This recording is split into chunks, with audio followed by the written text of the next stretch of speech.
I realized I would start training him and he'd say, well, why did you do that adjustment? That breaks from the protocol. And when I'd catch myself saying, well, just intuitively, I knew to do that. It's like, whoa, that might work for me at 10, 12, 15 years experience, but that's not a system. That's not something I can teach someone.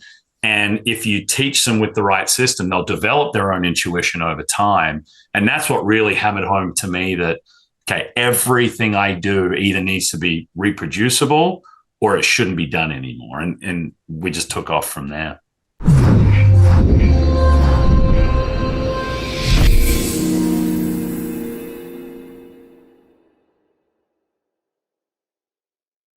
Well, hello, everybody. Dr. Ron Oberstein, president of Life Chiropractic College West. It's great to come at you with another one of our Life by Life Wests. And today, Dr. Mary and I, my co-host, my partner in everything in life and health and bank accounts and all that other stuff, right?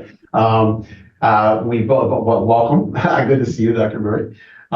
We have a great guest on, and it's a friend that we actually met probably about maybe a year ago or so, in Nebraska.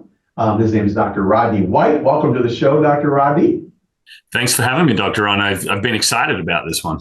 Well, we're thrilled to have you. And I'm going to tell the audience just a little about you. We'll get more as we go in. Dr. Rodney, you will hear that he is from Australia from his beautiful accent. He graduated from Macquarie University in Sydney, Australia in 2004. And he's got a wife, Mel, and she's originally from Nebraska. They've got two daughters, a 7-year-old and a 1-year-old in just a couple of weeks. And his family is very, very important. He's a family man. He's also has had a journey. Obviously, he was in Sydney, Australia for about 6 years or so, something like that. And then he ended up moving to the States, and they went to Nashville and spent a year there and realized they wanted to be closer to family, to Mel's family. So they came to Papillion, Nebraska, which is right next to Omaha, which is right next to where our college is in Bellevue. They're all like within a few miles of each other. And that's where we got to meet. And Dr. Rodney has done amazing things on scaling businesses. Today, we really want to talk about business a lot because he just has a business mind that's just incredible. He's got 4 practices, right? 4. His main one is Sarpy, and they're all Sarpy Chiropractic. He's in Sarpy County. That's where that word comes from. But he's got amazing practices, and his vision is to serve as many people as they can possibly serve, and that's why he's expanding the way he's expanding. He's doing a lot. He's on the board of the Nebraska State Association. He comes to the college, our college in Nebraska, Life West, and he lectures the classes there. President's Circle member. He just gets involved, and he's involved in everything. He held one of our original open houses that we have, and when I went, I did 11 talks in 7 days or 6 days or whatever it was, or 5 days. I don't know what it was. And one was at your office, and we had a room full of people, and just anything he does to support chiropractic. And he's one of our supporters, but I'm one of your biggest fans, and I'm just thrilled to have you. So thanks. Let's jump into it, man. I want them to kind of hear about what's going on. Mary, you want to start? Well, let me start. I have like so many questions in my head, but I want to start out with, because I'm curious about this, and I'm sure the audience will be too, how chiropractic found you. What's your story of how you got into chiropractic? Yeah, so I was born in 81, and in the 80s, supplements and Chinese medicine and herbs weren't a fad yet, but my mum somehow had gotten into it. And when you had sinus issues, she took me to the Chinese medicine doctor because she was already starting to understand that conventional isn't really about health. And around about the age of 5 or 6, she took me to her chiropractor. And every time I had a sporting injury, every time I had anything go wrong, I'd go there. And as I became a teenager, I was sort of deciding between chiropractic and, what we call physio or PT. And I met with both courses, and I liked the chiro course more. And then I thought, why is this even a decision? Because every time I go to the chiropractor, I'm back on the sporting field in like 2 or 3 visits. And every time I've done physio, I'm going for months and months and months. So to me, it was just a natural progression. But I really thought I wanted to serve the professional athlete population. And in my first clinic, one of my mentors did. Like, we had the Australian rugby team, bunch of Olympians, and that was cool. And it was cool for your ego to see them on TV when you worked on them. But the appreciation you got from just regular regular Joe and regular Bob and regular Betty that's what really started to pull to me. And I thought, yeah, family practice is what I'm interested in. Yeah, that's awesome. That's awesome. Well, I will tell you this, and I hate to admit it, but I graduated chiropractic school in 1981. So I guess I'm old enough to be your chiropractor, right? Your kind of thing when you were born. There you go.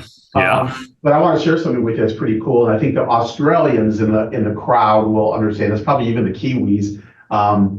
But if not, there's a cool story behind it. Mary, when our good friend, who passed in Australia, Peter Brock, that name, of course, right? Mm-hmm. So Peter was a big advocate of chiropractic. And for those of you that don't know that name, he was one of the top race car drivers ever in Australia, king of the hill, just an amazing guy. And he promoted chiropractic like you wouldn't believe. One of my best friends in school and best friends after school was Dr. Eric Dowker, practiced in Lower Plenty, just outside Melbourne, and he met Peter, and they just got like a pair. They just came together, and so Mary and I and our family spent time with Peter in Australia at his farm, and anyways, there's some great athletes in Australia, and I got to tell you, man, the athletes that you guys have, you follow them like they are commons, aren't they? They really are.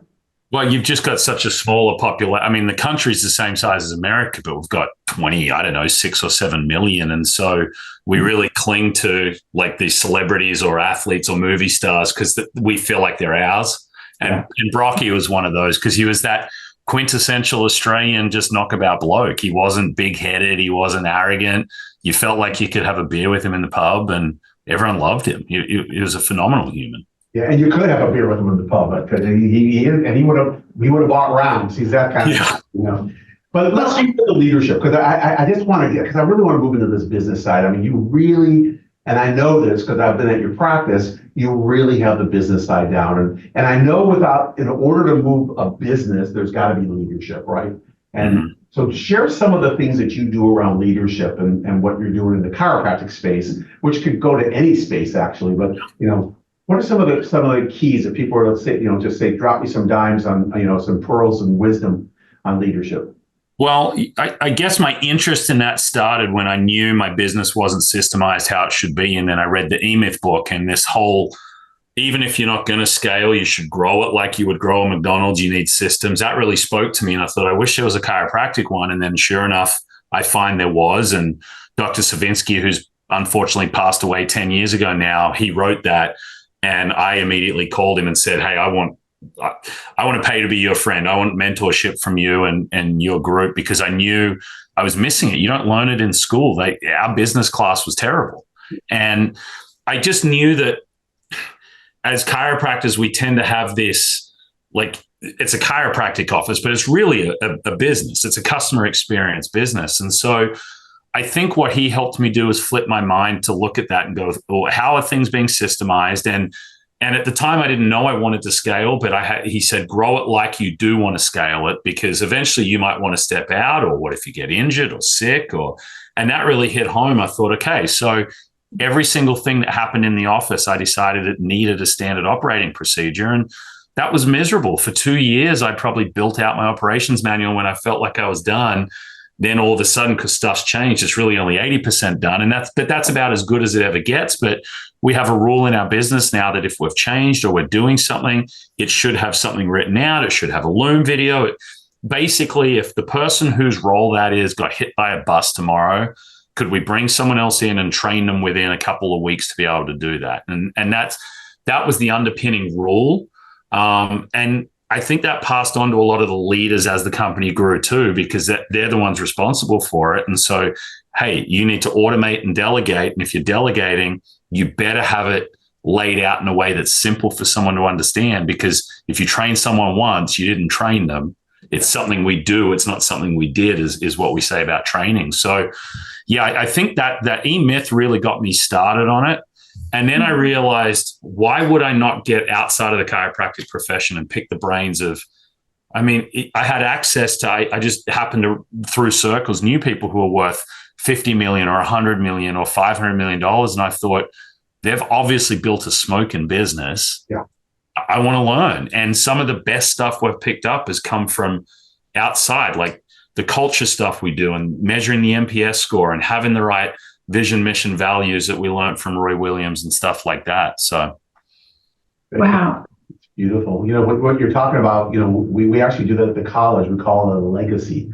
And so everyone has to write their legacy as far as, what they do, what their operating procedures are, and then they have to update it every 6 months, every 4 to 6 months, right? So that it's not just like what I did before and they let it go and things change. So they're constantly updating it. So same thing, someone can step in. But what I love that you said, and Mary, we used to always talk about this, chiropractors notoriously, and rightfully so on some level, they build a personality-based practice, right? Because that's who we are, right? And, we want to love them. We're usually single practitioners and da-da-da-da. What they don't realize is that, personality-based practices, that's not where the referrals might start to come from there for a while, but they end after that, right? Because it's just like, oh yeah, that's just Ron, Mary, Dr. Ron, Dr. Mary, Dr. Rodney. But, when you build a practice based on experience that you could step out of, that's a business. And it still runs and it still grows and it still grows, right? That is a business. And that's what I love about what you're doing, because, that your systems and your plans, what you have, your people, I love it. Well, in the personality piece, that's what really made me nervous, because I knew I'm a pretty high energy guy, and maybe not for everyone, but for the most part, I was able to, I had enough experience by this point to talk to people and be able to introduce them to chiropractic and let them know, look, it's safe, it's going to help you, you're not going to get ripped off in my office. And when I first then started thinking about, I need a new challenge, because that's just my brain. I'm not someone who could have been in practice for 40 years on my own, just knocking it away. That's just not who I am. And when I first brought on what we call a successor rather than the broken associate model, and it's too long to go into the difference in this call, but I realized I would start training him and he'd say, well, why did you do that adjustment? That breaks from the protocol. And when I'd catch myself saying, well, just intuitively, I knew to do that. It's like, whoa, that might work for me at 10, 12, 15 years experience, but that's not a system. That's not something I can teach someone. And if you teach them with the right system, they'll develop their own intuition over time. And that's what really hammered home to me that, okay, everything I do either needs to be reproducible or it shouldn't be done anymore. And we just took off from there. Yeah. So I have a question from something you just said, and I was already thinking this question. Do you feel like when you're hiring people, because you obviously I'm assuming you have this awesome team, do you look like, is there a right person out there, or do you feel like with your systems, anyone is trainable? That's a great question. When we start our hiring process, and it's longer for the doctors than it is for techs, but we start with a very wide funnel. Will this person fit our culture? If they could, then they move on and we narrow it down as we go. I would definitely turn down an amazing person, an amazing chiropractor, an amazing anything, if I didn't think they were going to fit the culture. So to me, culture is more important, because I've had chiropractic techs, I've had chiropractors who don't fit the culture, and it's amazing how quickly that cancer can grow. And not because they're a bad person. I'm sure you guys had it in all your time in practice too. And you come to work one day and you realize, I can't even look this person in the eye. They need to go. And firing people's terrible. As Dr. Savinsky said to me, if you ever don't lose sleep over firing people, you shouldn't be in the people business. But you must protect your culture for the sake of your patients and your other stakeholders, which is your family, the other employees. And now that we're as big as we are, and I think we have 16 or 17 employees, it wouldn't be fair to keep someone on who is a cancer, for want of a better word, and it ruins everyone else's experience.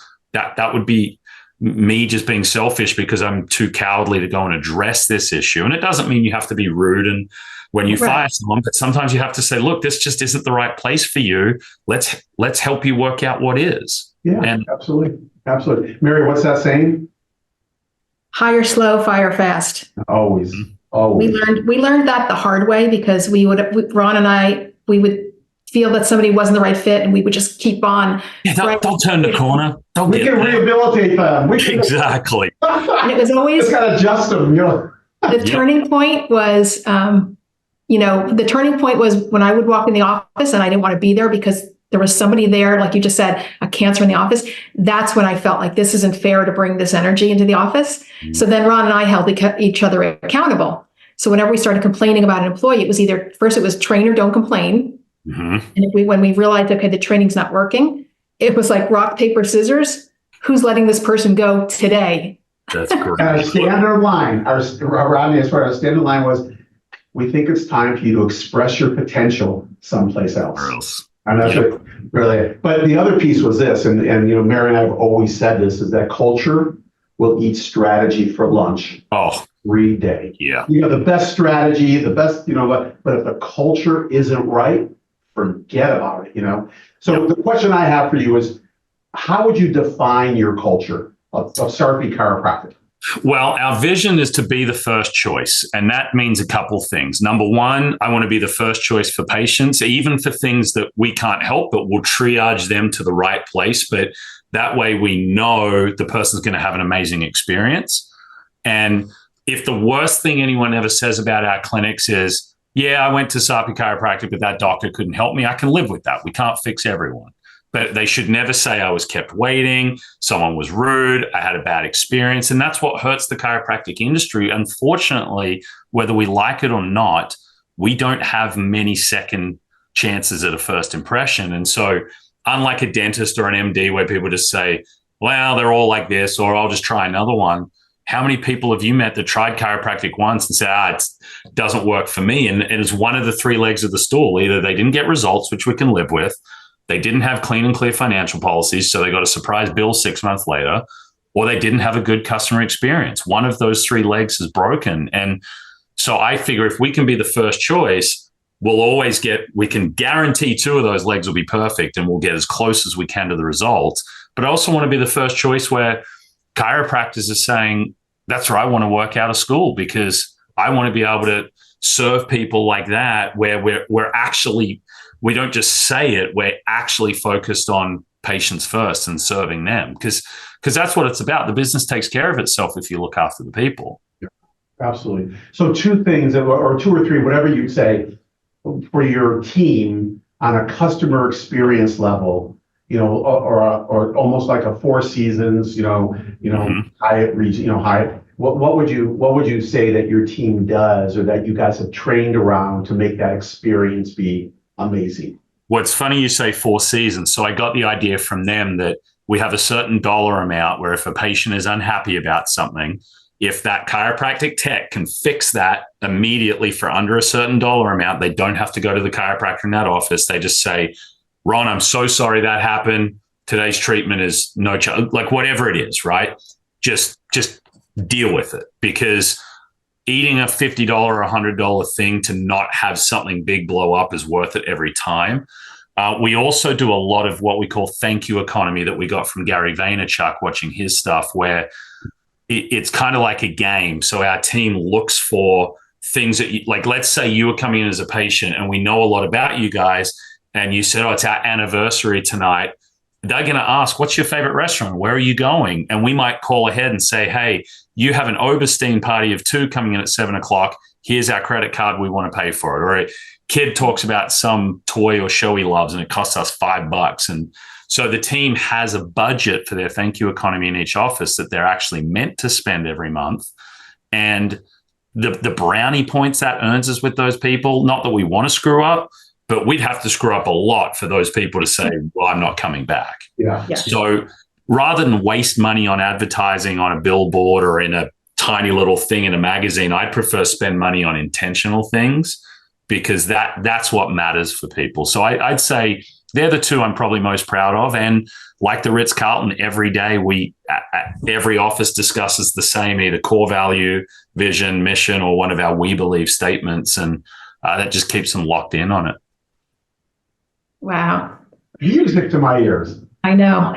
So kind of on that same vein, and then we can move on. How would your team, all of your team, how would they describe you as a leader? How would they describe your leadership value? And I want you all, and then the second part of that question is like, how did you learn to lead this team? Was it trial and error, or was it like I just want to pick your brain? Yeah, lots of mistakes. And I still make lots of mistakes. I think they would say, I'm a very quick decision maker and action taker. And if you study the best leaders, they're very decisive. Now, it doesn't always mean my decisions are right. And I always value their opinion, but ultimately I'm the key decision maker. So you can arm and ah for so long, but sometimes you've just got to jump and grow way down. I know if they were on this call, they'd say they feel like I have their back. That was what was probably the biggest turning point in my leadership, was making sure that taking my team out for like individually for lunch once a month and just saying, this isn't work related. Like, how are you? What's going on in life? Is it maybe a little work? Like, is there anywhere I can support you better? And just getting to know them on that deeper level. Because I heard the old adage early in my career, be friendly, but not friends. And it's right to a degree. I would never go and complain about my spouse or my business or an employee to a team member. But I do want to know them personally. I want to know what makes them tick. I want to be able to do thank you economy for them. And what that did was opened up the door where I've had team members come to me to help them solve problems that are very personal, that I would never have thought someone would. But it's because I created a safe space for them where they know I've got their back and they won't be judged. So I think that's the positives. I think they would say I'm probably too quick at giving my opinion and maybe not listening as well as I could. So, of course, there's always a good and a bad, but they're works in progress. But, it's interesting because you touched on two things. And one is, when you look at longevity of staff, of team members, right? Because I don't want to call them staff, but team members. And Mary, we had people with us for 15 years, 13 years. I don't know what our longest employee was, but they would all say the same thing. It was a similar thing, what you just said. They knew that they could come to us for anything. Yeah. Doesn't mean we'd always give it to them, but they knew that we would support them, whether it's sometimes supporting them without giving them something. And then we had to buy a car for one of them that they paid us back with, right? And been with us a long time, right? And it was a situation that we weren't worried about this person running off or doing anything like that. But it's when you're invested in them, and I think that's really what it is, being invested in them. The same thing, it doesn't matter where we are in any job. When you're invested in them, they're invested in your business. And well, if you want your team members to be invested in the customer, which for us is the patient, you better make sure they feel safe and loyal and rewarded and looked after, and because then you don't have to push them to take care of the patient. They just naturally, it's in their DNA because they feel that. And it's funny, you say you had some people 13 or 15 years. The industry standard's about 2.5 years. So you've beaten that by about 7 or 8 times. That shows you did something really well. Yeah.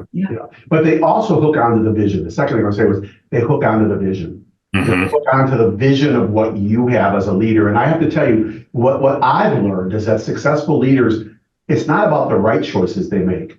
It's about recovering from the choices that they make that don't go as well as they thought it would, right? And what they do around that and how they're able to recover or do whatever it is, or just switch gears and go in a different direction. It's okay to make, we're always going to, as long as we're falling forward, and we used to teach our team, fall forward, make mistakes, but fall forward. Don't go backwards. Don't go, I don't want to do this anymore. Fall forward. And when you give them that space, and even for us, even for our viewers, as leaders, just fall forward. It's okay. We learn more from our mistakes than we do from our successes, right? Absolutely. And as the leader, as long as you're accountable for it, just don't palm it off. Just own it and admit it to your team. Hey, that was a bad choice, or I screwed up, or thank you for calling me on that. That gives you then much more permission to be able to call them on something and say, hey, right, we don't do this here. And I'm not berating you. I'm not yelling at you, but it's like, let's course correct and let's get back in the sandbox. And you have permission, much more permission to do that when they can come to you. And I've been called out many times. Hey, is something wrong? No, why? You seem like you're in a bad mood. It's like, oh, perception's reality. So I better fix my energy up. But thank you to my team.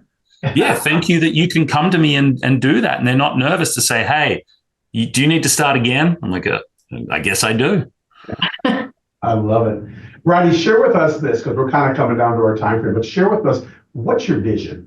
Like, what's up for SARPI, for your corporation, your organization? What's up? What's your vision for the next 10 years? Yeah, if I could wave a magic wand, I'd love to go nationwide, because I think our patient-centered customer experience model could really fix a lot of what's wrong in the chiropractic world. I've got a lot of issues with the standard associate model, and I think we've got a different model to that. I think that should have been dead and buried probably when you graduated from practice. It just doesn't work. Yep. And I think, again, it comes back to that. I want patients to have an amazing experience. We may not be able to fix them and help them, but I want them to have an amazing experience. So if I could wave my magic wand, I'd love to eventually go nationwide and have this model that I'm not shy of. I don't think we have enough good chiropractors to treat everyone. We're not even close. Every man, woman, and child should get adjusted. So I don't see other chiropractors as competition, but I do think the ones who are doing a bad job, who are rude to their patients, who keep them waiting and disrespect them, I do think that they need more competition around them to make them either fix it up or go and do something else, but don't give chiropractic a bad name. So it's partly of just wanting to serve as many people as we can, but it's also, I really want chiropractic to clean up a lot of the errors we've been making for decades. Yeah. And we do that by example, obviously, and that's what you're talking about, right? And I love what you said. The more we used to tell our associates, they want to go start a practice, just go across the parking lot. I mean, great. We want more chiropractors. The more chiropractors are around here, the more the word's going to get out, that kind of thing. It's like, we always want to create that, but I love what you said. Like, go next to the people and either you're going to really help them level up is really what it's going to be. And yet I know you're doing it to serve people. It's not about the chiropractor, but it's about chiropractic. And that's what I love. That's beautiful. Yeah. And as you said, it's an abundance mindset instead of scarcity. You're not scared of competition. The more good chiropractors you have, the more of a tsunami it creates, because more and more people hear about it and think, well, my neighbor and my mom and my friend and all these people are getting great results. I should try a chiropractor. Right. So is your vision is to continue, like, do you already have new locations? Yeah. So ultimately I'd love to have 8 to 10 around Omaha and then maybe explore other markets. And can we pull it off? I don't know, but that's the exciting thing about the entrepreneurial space. You have these big visions and you see if it'll work. And if not, you pivot.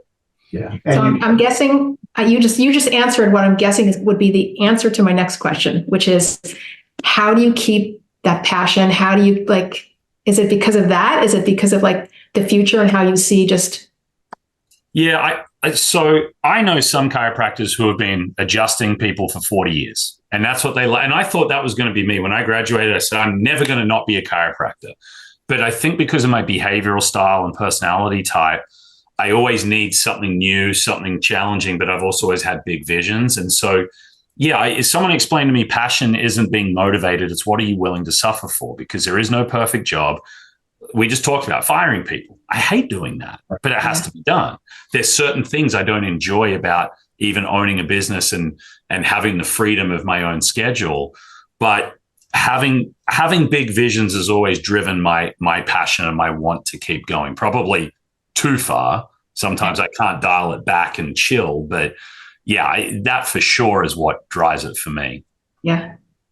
Well, I'm just going to tell you what my crystal ball here is saying, as Rodney, I just see that you're going to be teaching chiropractors. That's what I see. Because if we're really going to scale chiropractic, like level up chiropractic, your knowledge of what you have and what you're creating, because it's not just you're not going to be on the stage just talking. You've done it and are doing it. And that's where I see part of this, at least some of it. Whether you choose it or not, that's totally up to you. But I see that being a very strong point, because I'm so glad you're back to school, and I want to thank you, because you know what? Our students get to experience you. They get to experience your office. You made that open for any students to come to the office, and as we grow more, and Omaha is going to have a lot more chiropractors as our school continues to grow, because people tend to stay in the area where they go to school, especially if a spouse gets a job or whatever. So you're going to have plenty of people to work with. I know that, but I just love to see that Omaha and the Nebraska area is going to get so much healthier.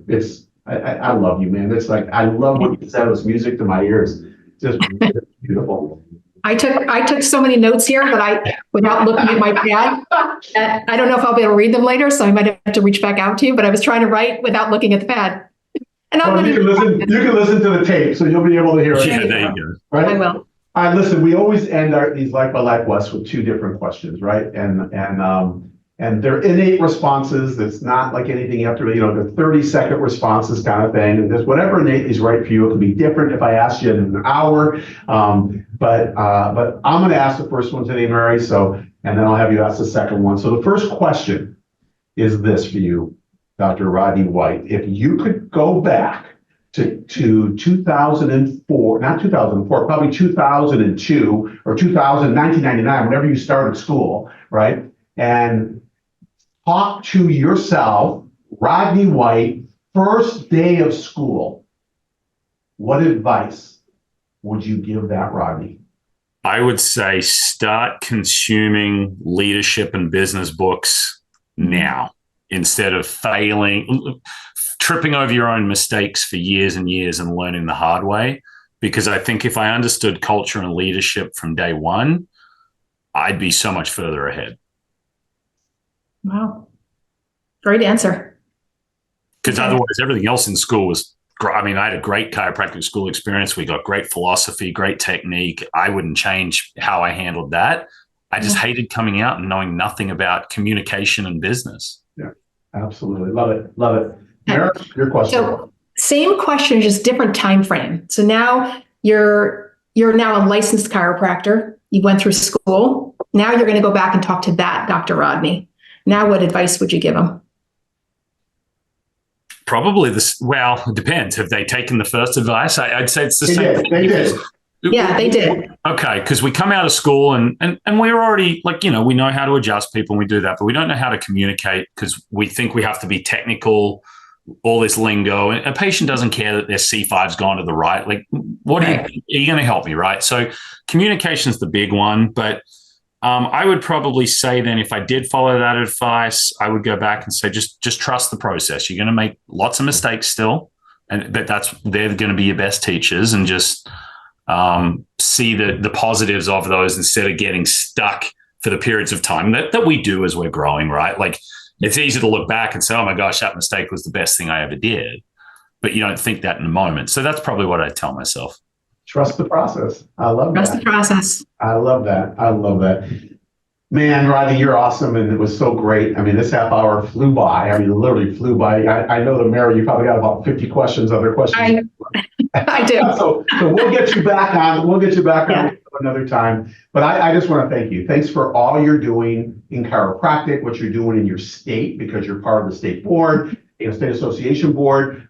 Thank you for your help at the college. Thank you for your financial support. Just thank you for everything, man. You just show up. And I think that's another part of success is showing up, right? And it's really what it is. And I know you can be home with a newborn and yet you show up, and it's like, it's incredible, and you show up for the right reasons. I don't think you'd show up for not the right reasons. You'd rather be home. But thank you. And it was a pleasure having you on today. It was just great.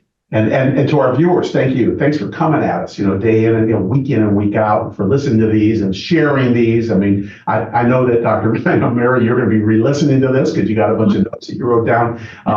But just, share this. There's people out there. I don't know one chiropractor out there who won't get something from what Dr. Rodney said today. So just share it, and all you have to do is share the link. And I do appreciate that. We're growing in numbers of viewership, and it's not because of us or not because of Dr. Rodney. It's because of you guys just spreading the word. And so we certainly do appreciate that. And we drop these every other week. The opposite weeks, we drop the Life West Leadership line. But we're going to continue to come at you as long as we get guests like Dr. Rodney and other people who are passionate, who are honest, who work with integrity, and can always deliver information that all of us can benefit from. So until we come at you, next week, then I know for Dr. Rodney, Dr. Mary, and myself, we want to bid you adieu. We want you to always remember that you are more powerful than you were or I were ever led to believe, and that we have to keep spreading that message to people so that it gets out to every single person, that within them they got the ability to heal, and all they have to do is tap into that ability. And what chiropractic does is remove the interference to allow that ability to express itself. And it's who we are and what we do, and that's our DNA, and that's everyone. So thank you, and we will come at you next week. Dr. Rodney, thank you again for being with us. It was a pleasure. Thanks for having me. Absolutely. And Mary, I'll see you when I get home tonight for dinner. Bye, everybody. See you later. Bye.